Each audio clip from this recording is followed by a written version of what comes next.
Hello student, myself Mr. Shiv. This is the second part of chapter 6. So page number 67 I am going to explain you Nathpanthis Siddhas and yogis यानी नागपंथी सिद्ध और योगी. A number of religious groups that emerged during this period criticized the rituals and other aspects of conventional religious and the social order using simple logical arguments. जिसका मतलब है इस काल में उभरे कई धार्मिक समूहों ने सरल तार्किक तर्कों का उपयोग करते हुए पारंपरिक धर्म और सामाजिक व्यवस्था के कर्मकांडों और अन्य पहलुओं की आलोचना की. Among them were the Nathpanthis Siddhacharyas and the yogis. इनमें नागपंथी सिद्धाचारी और योगी शामिल थे. They advocated renunciation of the world. वे संसार के त्याग के पक्षधर थे. To them the path to the salvation lay in the meditations on the formless ultimate reality and the realizations of oneness with it.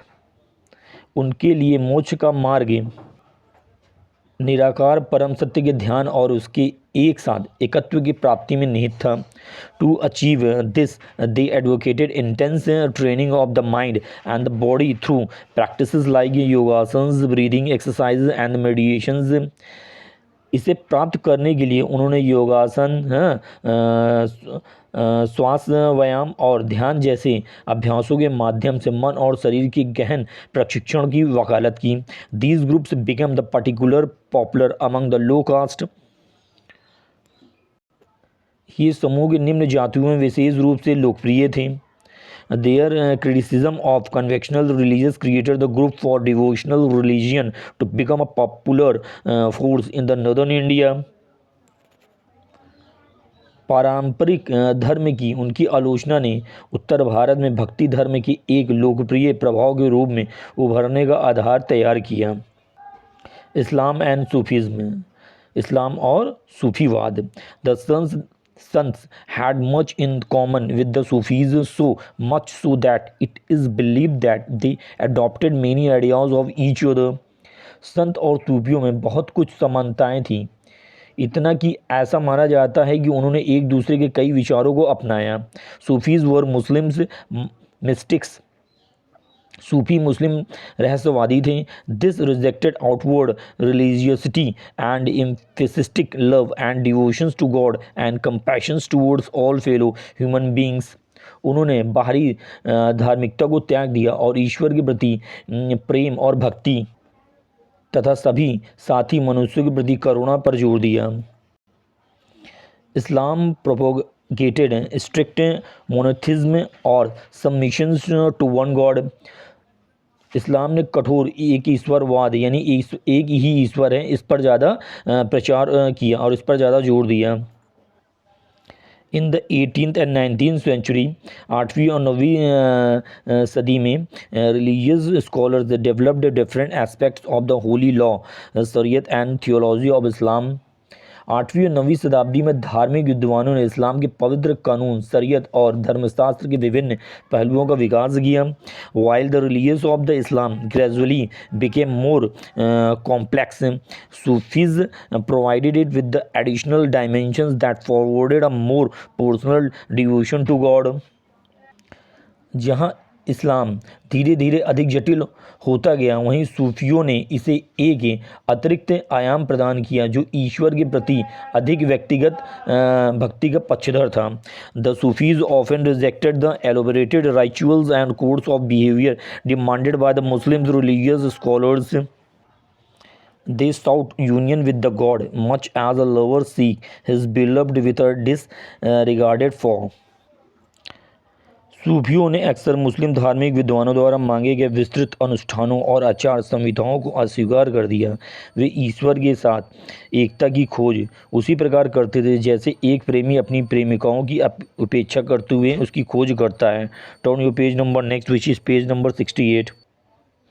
Like the saints, poets and Sufis too composed poems expressing their feelings and rich literature in prose including anecdotes and fables developed around them. संत कवियों ने कवियों की तरह सूफियों ने भी अपनी भावनाओं को व्यक्त करते हुए कविताएं रची और उनके इर्द गिर्द गद्य में एक समृद्ध साहित्य जिसमें उपाख्यान और दंत कथाएँ शामिल थीं।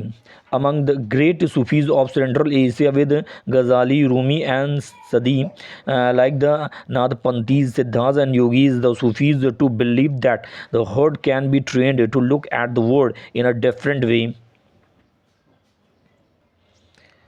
मध्य एशिया के महान सूफियों में गज़ाली, रूमी और सादी थे। नाथ पंथियों, सिद्धों और योगियों की तरह सूफियों का भी मानना था कि हृदय को दुनिया को एक अलग नज़रिए से देखने के लिए प्रशिक्षित किया जा सकता है।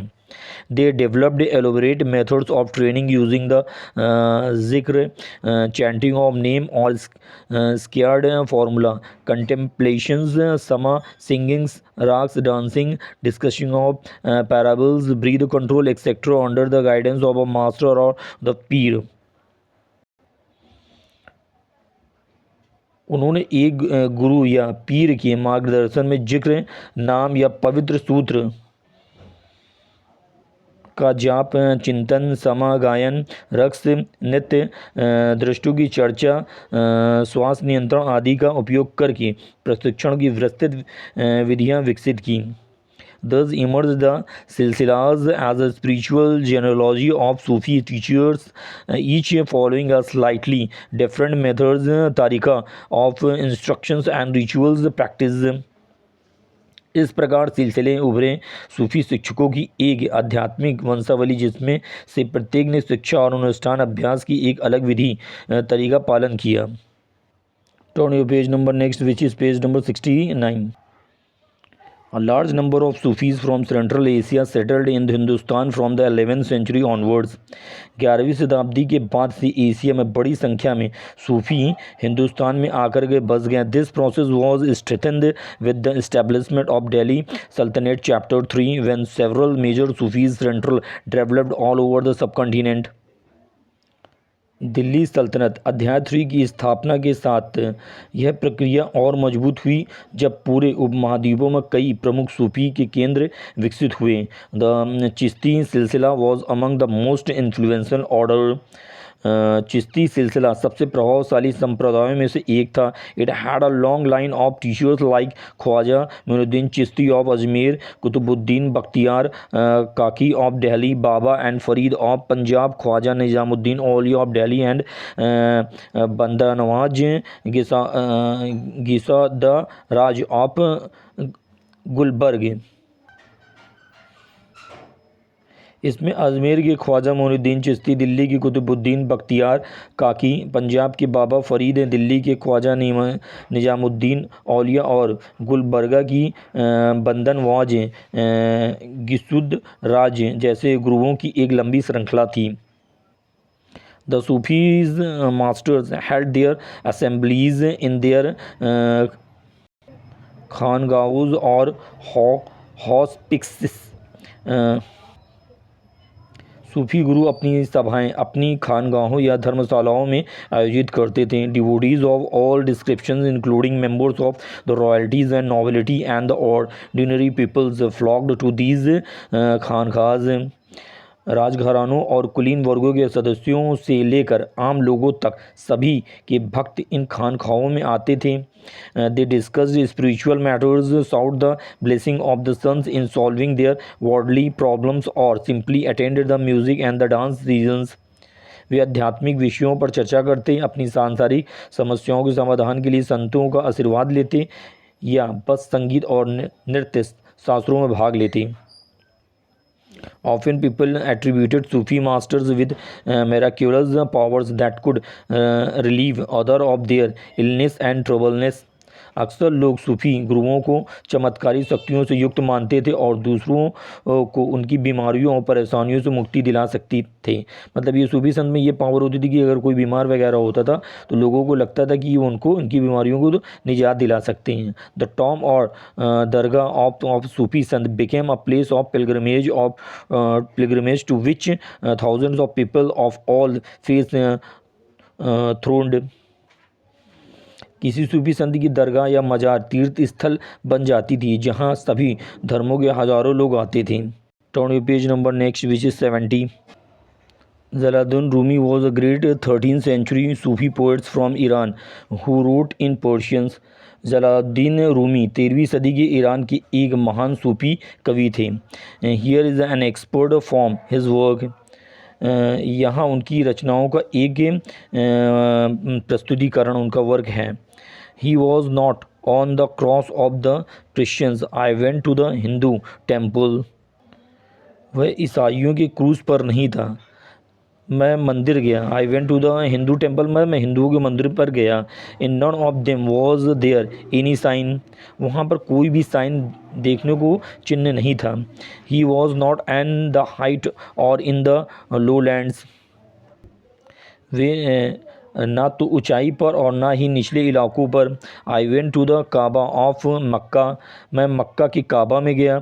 ही वॉज नॉट देयर, वे वहाँ पर नहीं थे. I asked about him from Avicenna the philosopher, मैंने दार्शनिक अविसेना से इसके बारे में पूछा. He was beyond the range of Avicenna, वे अवेसिना की पहुँच के परे थी. I looked into my hearts, मैंने अपने दिल के अंदर झांका. In that his place I saw him, इस तरीके से मैंने उनको देखा अपने दिल में. He was in no other place, वे कहीं किसी और जगह पर नहीं थे. यहाँ पर लॉर्ड्स के बारे में बताया जा रहा है कि लॉर्ड्स को अगर आपको देखना चाहते हो तो आपको ना मंदिर में दिखेंगे ना मस्जिद में दिखेंगे.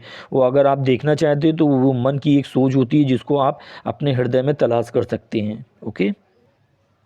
New religious development in the north India, उत्तर भारत में नए धार्मिक विकास. Okay. The period after the 13th century saw a new view of bhakti movement in north India. 13वीं शताब्दी के बाद के काल में उत्तर भारत में भक्ति आंदोलन की एक नई लहर देखने को मिली. This was an age when Islam, Brahmanical, Hinduism, Sufism, various strands of bhakti and the Nathpanthis, Siddhas and yogis influenced one another. यह वह युग था जब इस्लाम, ब्राह्मणवादी, हिंदू धर्म, सूफीवाद, भक्ति के विभिन्न समुदाय और नाथपंथ, सिद्ध और योगी एक दूसरे को प्रभावित कर रहे थे.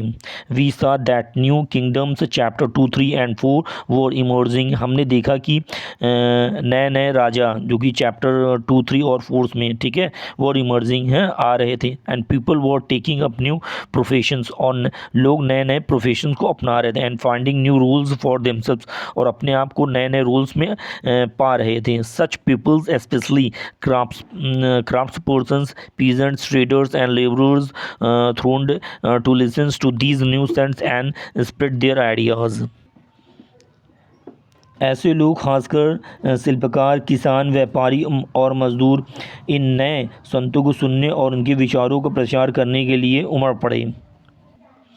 Some of them, like Kabir and Baba Guru Nanak, rejected all orthodox religions. Kabir और बाबा गुरु नानक जैसे कुछ लोगों ने सभी रूढ़िवादी धर्मों को अस्वीकार कर दिया. Other like Tulsidas and Surdas accepted existing beliefs and practices but wanted to make these accessible to all. Tulsidas और सूरदास जैसे अन्य लोगों ने प्रचलित मान्यताओं और प्रथाओं को स्वीकार किया, लेकिन उन्हें सभी के लिए सुलभ बनाना चाहते थे. Tulsidas convinced of God in the form of Rama, Tulsidas ने राम के रूप में ईश्वर की कल्पना की. Tulsidas compositions the Ramcharitmanas written in the Awadh, a language used in the eastern Uttar Pradesh, is important both as an. Tulsidas की रचना रामचरितमानस, जो कि अवधी पूर्वी उत्तर प्रदेश में प्रयुक्त एक भाषा है, में लिखी गई, एक महत्वपूर्ण भूमिका निभाती है. Turn your page number next, which is page number 71. Expressions of his devotions and as a literary work, अपनी भक्ति की अभिव्यक्ति और एक साहित्यिक कृति के रूप में Surdas was an ardent devotee of Krishna. Surdas Krishna के बहुत ही बड़े भक्त थे. His compositions compiled in the सुर संगारा, सुरसावली एंड साहित्य लहरी एक्सप्रेसेस हिज डिवोशंस। सुरसावली और साहित्य लहरी में संकलित उनकी रचनाएं उनकी भक्ति को व्यक्त करती हैं। Also contemporary was Shankaradeva of Assam late 15th century who emphasized devotion to Vishnu and composed poems and plays in the Assamese। Assam के शंकरादेव 15वीं शताब्दी के उत्तरार्ध भी उनकी समकालीन थे जिन्होंने विष्णु भक्ति पर जोर दिया और असमिया में काव्य और नाटक रचे। He began the practice of setting up namghars और houses of recitations and prayers, a practice that continues to date. उन्होंने नाम घर या पाठ और प्रार्थना के घर स्थापित करने की प्रथा शुरू की जो आज भी जारी है। These traditions also included saints like Dadu Dayal Ravidas and Mirabai. इस परंपरा में दादू दयाल रविदास और मीराबाई जैसे संत भी शामिल थे। Mirabai was a Rajput princess married into the royal family of Mewar in the 16th century। Mirabai एक राजपूत राजकुमारी थी जिनका विवाह 16वीं शताब्दी में मेवाड़ के राजघराने में हुआ था। Mirabai became a disciple of Ravidas, a saint from a caste considered untouchable. Mewar की मीराबाई एक राजपूत राजकुमारी थी जिनका विवाह 16वीं सदी में मेवाड़ के राजघराने में हुआ था। मीराबाई अछूत माने जाने वाली जाति के संत रविदास की शिष्या बन गई। Turn your page number next. She was devoted to Krishna and composed innumerable bhajans expressing her intense devotions। Mirabai ने कृष्ण के प्रति अपना समर्पण अपनी भक्ति को व्यक्त करते हुए अनगिनत भजनों की रचना की। हर songs also openly challenged the norms of upper caste and became popular with the masses in the Rajasthan and Gujarat. उनके गीतों ने उच्च जातियों के मानदंडों को भी खुले तौर पर चुनौती दी और राजस्थान तथा गुजरात में आम जनता के बीच लोकप्रिय हुई। A unique feature of most of the saints is that their works were composed in the religious languages and could be sung। अधिकांश संतों की एक अनूठी विशेषता यह है कि उनकी रचनाएं क्षेत्रीय भाषाओं में रची गई। They became immensely popular and were handed down orally from generally to the generation। वे अत्यधिक लोकप्रिय हुई और पीढ़ी दर पीढ़ी मौखिक रूप से आगे बढ़ती रहीं। Usually the purest the most deprived communities and the women transmitted these songs often adding their own experiences. आमतौर पर सबसे गरीब सबसे वंचित समुदाय और महिलाओं ने इन गीतों को प्रसारित किया और अक्सर अपनी अनुभव को भी जोड़े। Thus the songs as we have them today are as much as creation of the sons as of generations of the people who sang them। इस प्रकार आज हमारे पास जो गीत हैं वे संतों की उतनी ही रचना है जितनी कि उन्हें गाने वाली पीढ़ियों की है। They have become a part of our living popular culture. वे हमारी जीवंत लोक संस्कृति का हिस्सा बन गई हैं। यानी मीराबाई ने जो अपने गाने लिखे थे वो आज हम सभी लोग उसको गानों को गाते हैं, इतने पॉपुलर हैं हम लोगों के बीच में। Beyond the Rana's place, Rana के महल से परे, this is a song composed by Mirabai. ये मीराबाई द्वारा रचित एक गीत है। Rana ji, I have left your norms of shame and false decorum of the princely life, I have left your town. Rana ji, मैंने आपकी लज्जा की मर्यादाएं और राजसी जीवन की झूठी मर्यादाएं त्याग दी, मैंने तुम्हारा शहर छोड़ दिया। Yet Rana, why have you kept up enmity against me.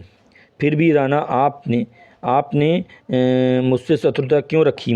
Rana, you give me a cup of poison, I drink it laughing. Rana, आपने मुझे विष का प्याला दिया, फिर भी मैंने उसे हंसते हुए पी लिया। Rana, I will not be destroyed by you. Rana, मैं आपके द्वारा नष्ट नहीं होंगी। And yet Rana, why have you kept up enmity against me. फिर भी तुम्हारे द्वारा नष्ट नहीं होंगी मैं, फिर भी राणा तुमसे मुझसे शत्रुता क्यों रखी? यानी राणा जी, आपने मुझसे शत्रुता क्यों रखी? मैंने जहर का प्याला भी आपके लिए पिया, लेकिन फिर भी आपने मुझसे शत्रुता क्यों रखी? यहाँ पर मीराबाई द्वारा श्री कृष्ण के बारे में कहा गया है। Turn your page number, next page is page number 73। अब क्लोज़र लुक कबीर, एक नज़दीकी नज़र कबीर पर, कि यानी कबीर के बारे में इस पेज में बताया जा रहा है। Kabir who probably lived in the 15th 16th centuries was one of the most influential saints. Kabir जो संभवतः 15वीं और 16वीं शताब्दी में हुए थे, सर्वाधिक प्रभावशाली संतों में से एक थे।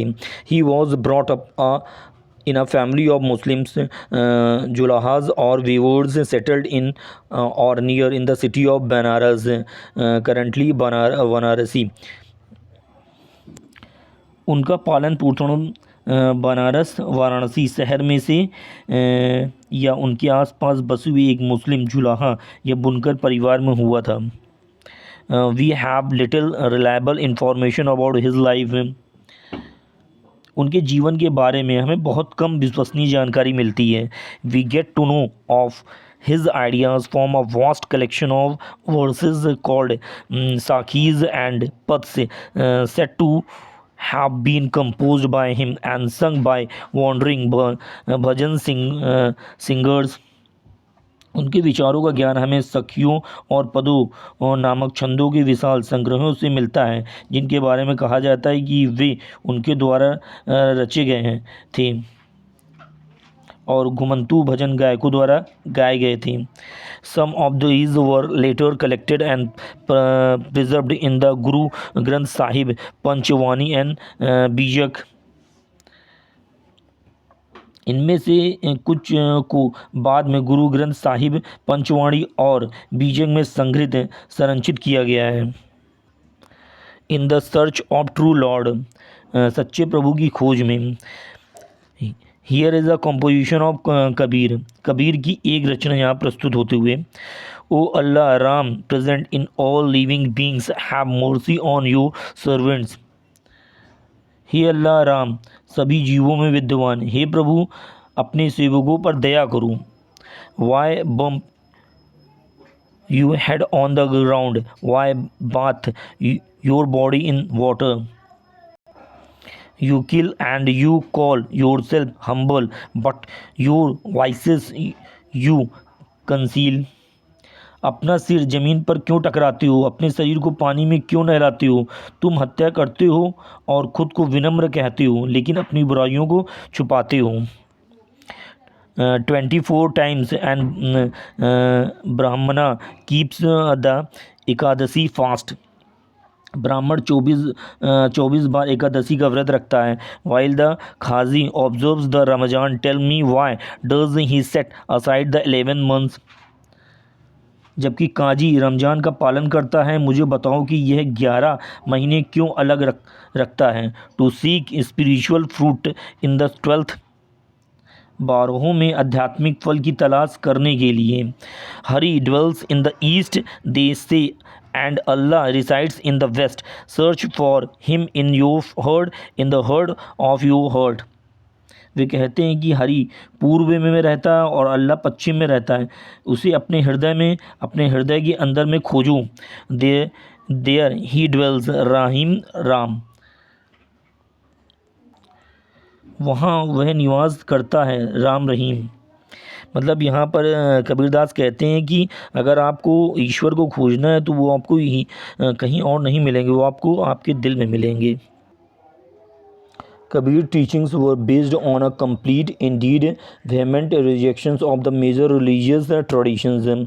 कबीर की शिक्षाएं प्रमुख धार्मिक परंपराओं के पूर्ण बल्कि तीव्र खंडन पर आधारित थी। मतलब वो रीति रिवाजों जिस तरीके से लोग पूजा पाठ की पद्धति अपनाते थे तो वो उसका खंडन करते थे। His teachings openly ridiculed all forms of external worship of both Brahmanical Hinduism and Islam. वो इस्लाम मानने वालों के द्वारा और हिंदुओं के द्वारा मानने वाली पूजा पद्धति का खंडन करते थे। The pre eminence of the precisely classes and the caste system. वो जाति प्रथा की व्यवस्था को अभी खंडन करते थे। The languages of his poetry was a form of spoken Hindi widely understood by the ordinary people. उनकी कविताओं की भाषा आम लोगों के द्वारा व्यापक रूप से समझी जाने वाली बोलचाल की हिंदी भाषा थी। He also sometimes used cryptic languages which is difficult to follow. उन्होंने कभी कभी गूढ़ भाषा का भी प्रयोग किया जो कि आम लोगों के लिए फॉलो करना आसान नहीं था। Kabir believed in a formless supreme God and preached that the only path to salvation was through the bhakti और devotion.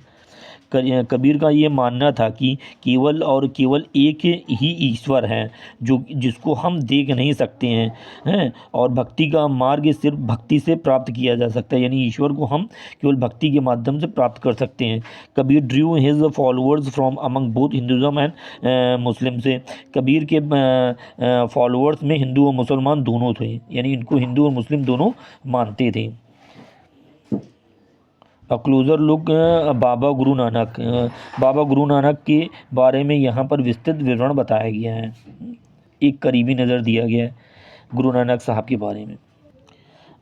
We know more about Baba Guru Nanak 1469-1539 then about Kabir.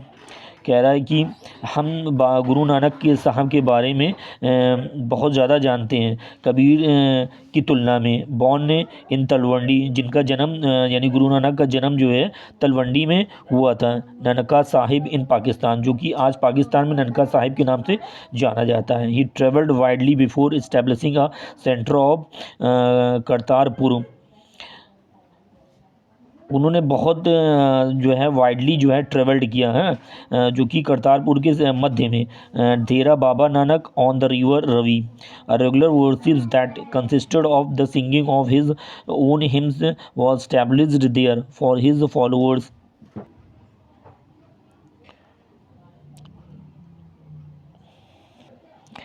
उनके अनुयायियों के लिए वहाँ एक नियमित पूजा की व्यवस्था की गई थी जिसमें उनके अपने भजनों का गायन शामिल था।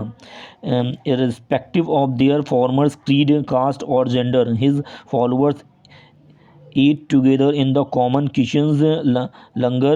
The scared space thus created by the Baba Guru Nanak was known as Dharmasala. It is now known as Gurudwara.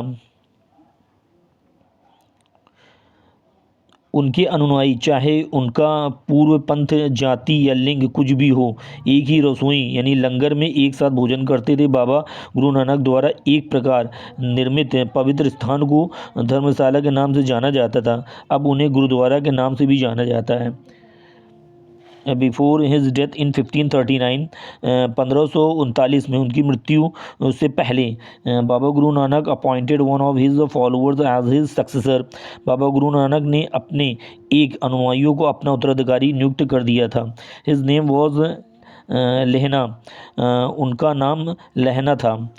Guru Angad signifying that he was a part of Baba Guru Nanak himself. Guru Angad compiled the composition of Baba Guru Nanak to which he added his own in. Guru Angad ने बाबा गुरु नानक की रचनाओं का संकलन किया जिसमें उन्होंने अपनी रचनाएं भी जोड़ी। Turn your page number next, which is page number 75. A new script known as Gurmukhi. फिर से पीछे से थोड़ा सा इसका वाक्य लेते हुए गुरु अंगद ने बाबा गुरु नानक की रचनाओं का संकलन किया जिसमें उन्होंने अपनी रचनाएं भी जोड़ी।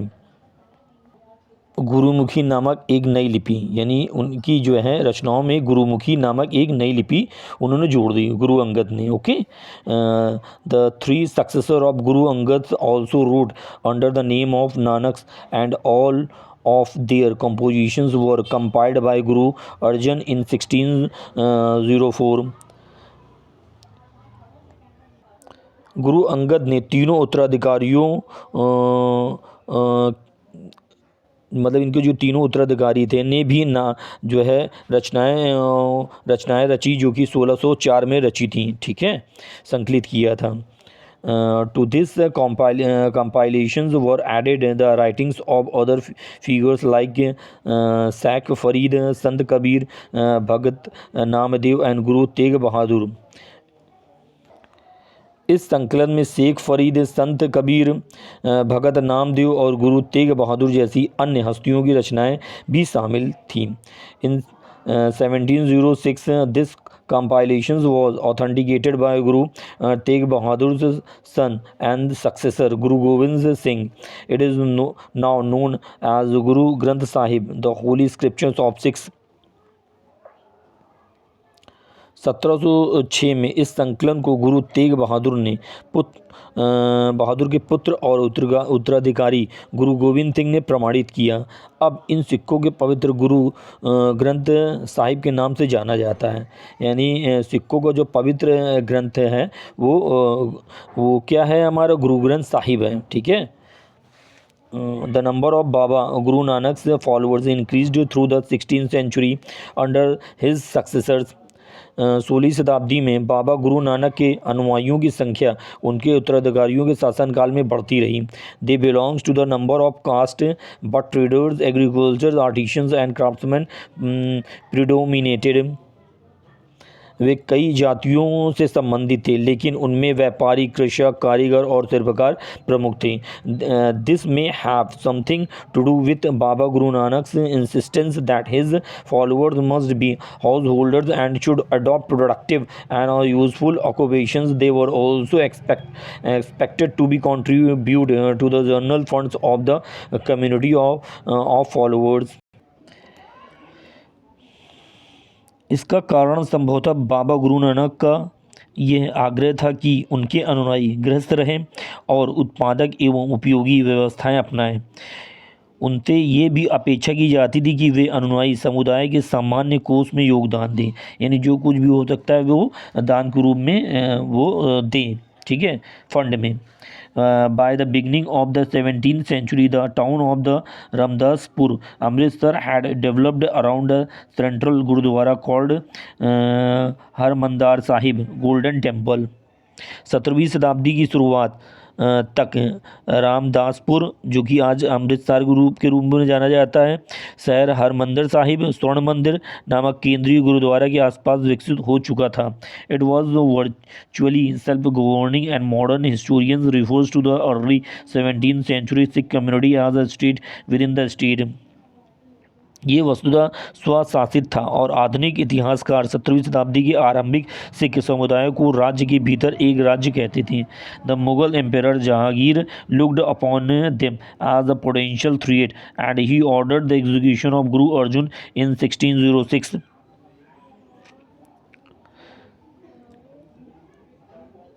मुगल सम्राट जहांगीर ने उन्हें एक संभावित खतरे के रूप में देखा और उन्होंने 1606 में गुरु अर्जुन देव को फांसी देने का आदेश दिया। The Sikh movement began to get politicised in the 17th century। 17वीं सदी में सिख आंदोलन का एक राजनीतिकरण शुरू हुआ। A development which culminated in the institutions of Khalsa by Guru Gobind Singh इन 1699।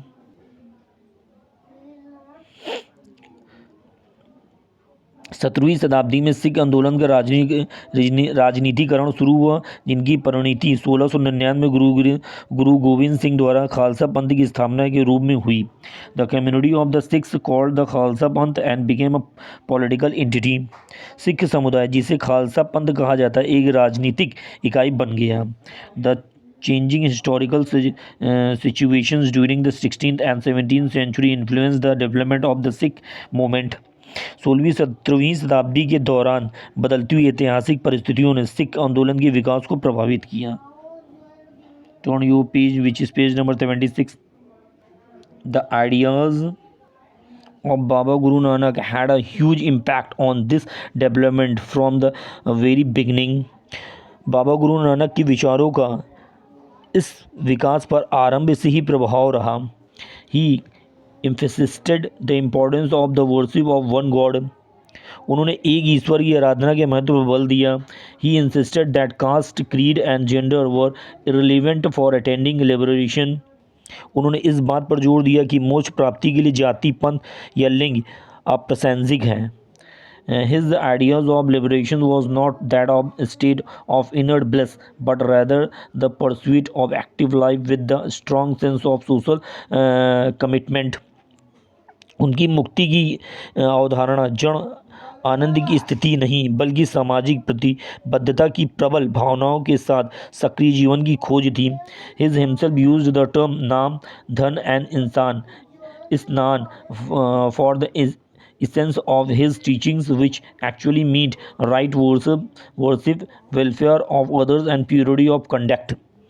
उन्होंने स्वयं अपनी शिक्षाओं के सार के लिए नाम, दान और स्नान जैसे शब्दों का प्रयोग किया जिनका वास्तव में अर्थ था सही उपासना, दूसरों का कल्याण और आचरण की शुद्धता। His teachings are now remembered as a naam japna, kirat karna and vand chhakna, which also underline the importance of right belief and worship, honest living and helping others। Thus Baba Guru Nanak's ideas of equality had social and political implications। This might partially explain the differences between the history of the followers and Baba Guru Nanak and his history of the followers and other religious figures of the medieval centuries like Kabir, Ravidas and Dadu, whose ideas were very similar to those of Baba Guru Nanak।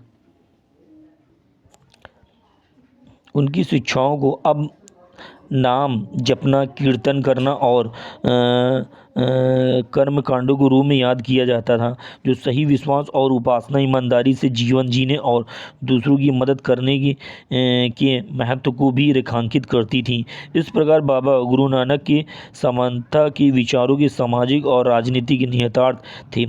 यह बाबा गुरु नानक के अनुयायियों के इतिहास और मध्यकालीन शताब्दियों के अन्य धार्मिक हस्तियों जैसे कबीर, रविदास और दादू, जिनके विचार बाबा गुरु नानक के विचारों से बहुत मिलते जुलते थे, कि अनुयायियों के इतिहास के बीच के अंतर को आंशिक रूप से समझा जा सकता है। So in this way the whole chapter is totally based on how we worship the gods। ठीक है, यानी इस पूरे चैप्टर में ईश्वर की किस तरीके से उपासना की गई अन्य अन्य जातियों के द्वारा, कुलों के द्वारा, बेसिकली इसी के बारे में इस चैप्टर में बताया गया है। So hopefully you like my explanation। If you like my explanation, please don't forget to like and subscribe me।